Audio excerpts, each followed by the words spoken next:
तर डोंबिवलीतील पिंपळेश्वर महादेव मंदिरामध्ये मुख्यमंत्री फडणवीसांकडून महाआरती करण्यात आली आहे। महायुती सरकारकडून महादेवाची महापूजा आणि भव्य महाआरती करण्यात आली आहे। मंत्रिमंडळाकडून मंदिर ट्रस्टला 4 एकर 25 गुंठे जागा देण्यात आली आहे। मंदिर परिसरातील विकास कामांचं मुख्यमंत्री फडणवीसांनी उद्घाटन केलंय।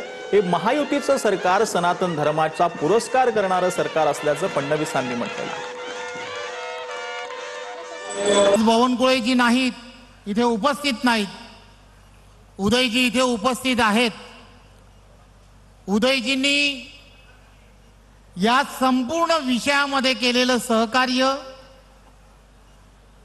आणि त्यांनी या पाठीमागे काय काय हाल अपेष्टा सहन केल्या त्या जाहीरपणे सांगणं कठीण आहे।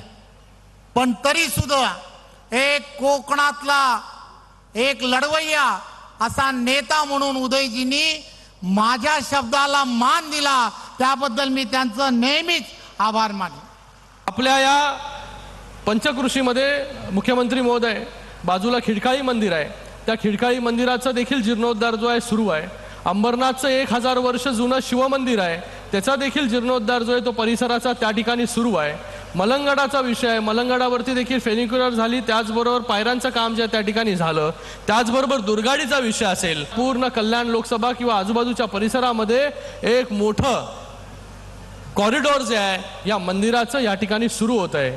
अंबरनाथचं तर 1000 वर्ष जुनं मंदिर आहे, त्या 1000 वर्ष जुनं मंदिर अगोदर त्या वालधुनीच्या तटावरती कसं होतं आणि तो परिसर कसा होता, तशाच प्रकारचं काम जे आहे ते आज त्या ठिकाणी सुरू आहे। अजितदादांबद्दल आक्षेपार्ह वक्तव्य खपवून घेतलं जाणार नाही असं रुपाली ठोंबरेंनी म्हटलंय। ज्यानं मोठं केलं त्यांच्याबद्दल असं कसं बोलू शकता असा सवाल ठोंबरेंनी केलाय। किशोर मासाळांच्या वक्तव्यावरून रुपाली ठोंबरेंनी ही टीका केली। ज्याच्या पक्षात आपण मोठे झालो ते आज हयात नसताना नशेत आणि शुद्धीत माननीय अजितदादांबद्दल तुम्ही बरगळूच कशी शकतात? त्याच्यासोबतची एक महिला आहे, म्हणजे ती सरळ म्हणते की वर जावं लागेल। अरे लाजा वाटल्या पाहिजेत। ज्या पक्षाने आपल्याला नाव पैसा पद प्रतिष्ठा हे दिलं, म्हणजे किशोर मासाळ याला तर माननीय अजितदादांनी बिनविरोध बारामतीतनं नगरसेवक केला। साताऱ्यातील महाबळेश्वर बस स्थानकामध्ये वाहतूक निरीक्षकाची प्रवाशांसह पत्रकाराला दमदाटी जी आहे ती पाहायला मिळाली। प्रवासी आणि पत्रकारांना दमदाटी करणाऱ्या वाहतूक निरीक्षकाचं निलंबन करण्यात आलं। शाहरुख बशीर खान असं निलंबित करण्यात आलेल्या वाहतूक निरीक्षकाचं नाव आहे। तसंच स्थानिक पत्रकार आणि ग्रामस्थांनी वाहतूक निरीक्षक शाहरुख खान याला घेराव घातला असता त्यांना हात जोडून माफी मागितली। शूटिंग चालू राहिली तर गाडी सुटणार नाहीये का? शूटिंग चालू राहिली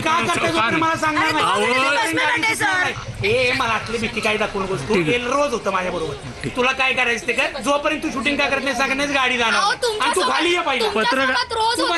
बोला तुम्ही बोला, मी काय असेल तुम्हाला सांगा, शूटिंग का करताय मगच गाडी। याच्यासाठी लोकांना त्रास होतोय ते आता लोक बोलताय तुम्हाला, तुम्ही लोकांना दमबाजी करताय। लोकांची ट्रेन आहे 3:30ची गाडी, आता 4:30 वाजले तरी तुम्ही सोडत नाहीये। सांगितलंय की कोण शूटिंग करत होतं, काय प्रॉब्लेम आहे, खाली या। तुम्ही खाली येत नव्हता, नावाला पत्रकार लावणं म्हणजे तुम्ही लोकांना ब्लॅकमेल करायला तयार झाला का? स्वतःच्या नावाच्या एवढं पत्रकार लावलं तुम्ही, अधिकारी त्यांना ब्लॅकमेल करण्यासाठी हे चालू धंदे केले का? पत्रकार आमच्याकडे आजकालचे तर दलाल आहेत सगळे पत्रकार। आज पत्रकार म्हणजे दलाल आहेत, दलाल। शानपणा नाही करायचा। पत्रकारिता केलेला माणूस आहे, माझा सक्का मावशीचा मुलगा पत्रकार आहे। पत्रकारांबद्दल आपल्याला प्रचंड आदर आहे। रागाच्या गडबडीत आणि गाडी 3 वाजता मी वर आणून लावली, गाडी 3:30ची होती, माझ्याकडे कंडक्टर नव्हता। कारण की काल काय झालं होतं, ट्रॅफिक नको आपल्याला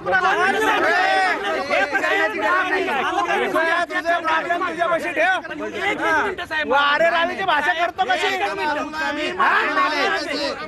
पत्रकार होता म्हणून सांगतो।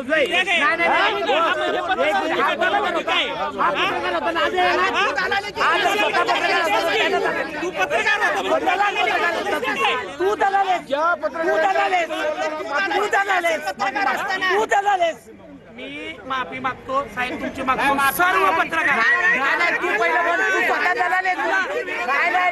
नाही माफी नाही, तू स्वतः दलाल हे मान्य कर। साहेबांनी कारवाई करावी, कारवाई पाहिजे।